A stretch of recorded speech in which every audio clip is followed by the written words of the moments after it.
Através de Palpatine, o terrível Lorde das Sombras, Darth Maul recebeu ordens explícitas para matar Qui-Gon Jinn e Naboo. Sidious teve um pressentimento através da Força que Qui-Gon Jinn seria um perigo para seus planos de dominar a galáxia e o eventual retorno dos Sith para trazer uma nova era de segurança e paz. No entanto, Palpatine não sabia exatamente quais eram essas razões. Usaremos em grande parte o livro Mestre e Aprendiz de Claudia Gray para analisarmos melhor as características de Qui-Gon Jinn. Qui-Gon era sem dúvida um dos Jedi mais poderosos da Ordem, com uma sabedoria que era comparável a ambos os mestres Yoda e Windu. Ele também foi o primeiro a retornar do submundo da Força.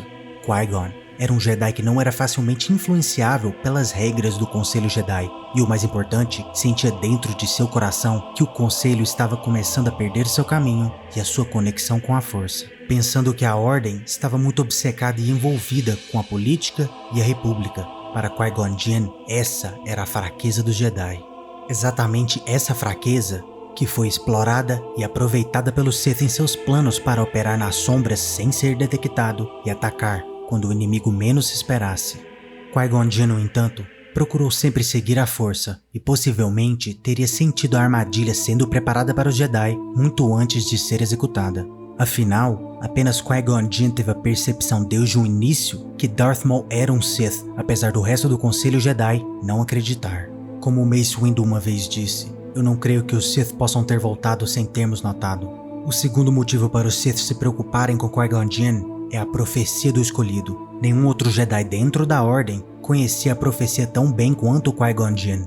Como a profecia havia sido criada há tanto tempo atrás, os Jedi pararam de estudá-la em grande parte. Alguns Jedi até mesmo acreditavam que os Jedi poderiam estar interpretando a profecia de forma errada. Qui-Gon Jinn, no entanto, passou incontáveis horas lendo e estudando sobre as antigas profecias que lhe permitiam entender todas em seu contexto, em vez de vê-las como profecias separadas e desconectadas.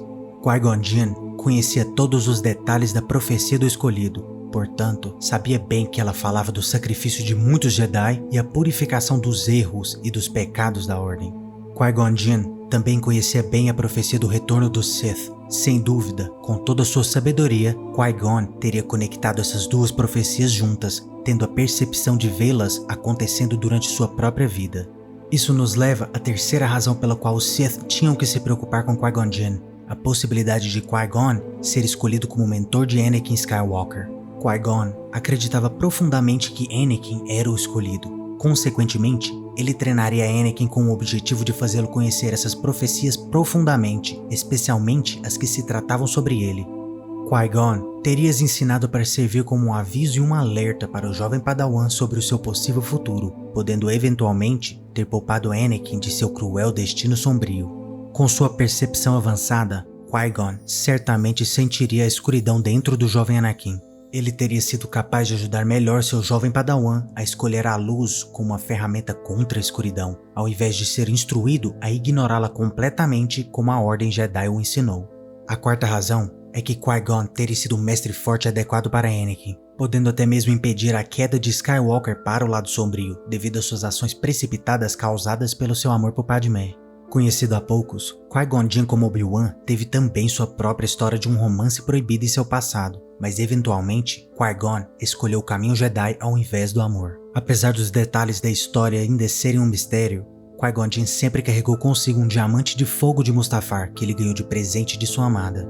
Seu relacionamento foi muito similar ao de Obi-Wan e a duquesa mandaloriana Satine.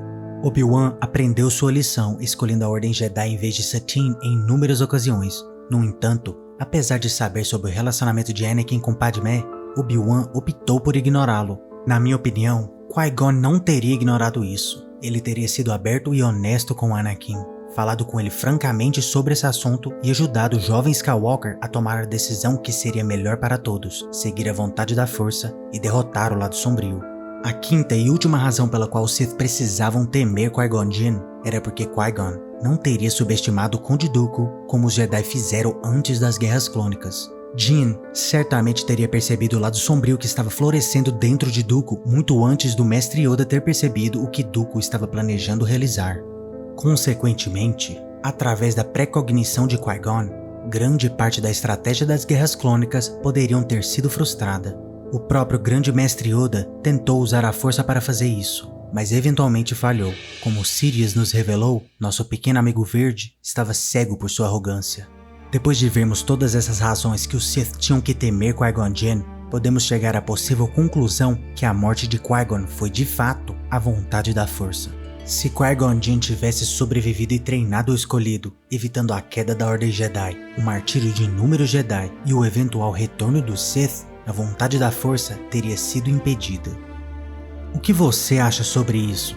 Você acha que a vontade da força teria mesmo sido impedida? Ou que o destino seria cumprido de uma forma alternativa? Me deixe saber abaixo.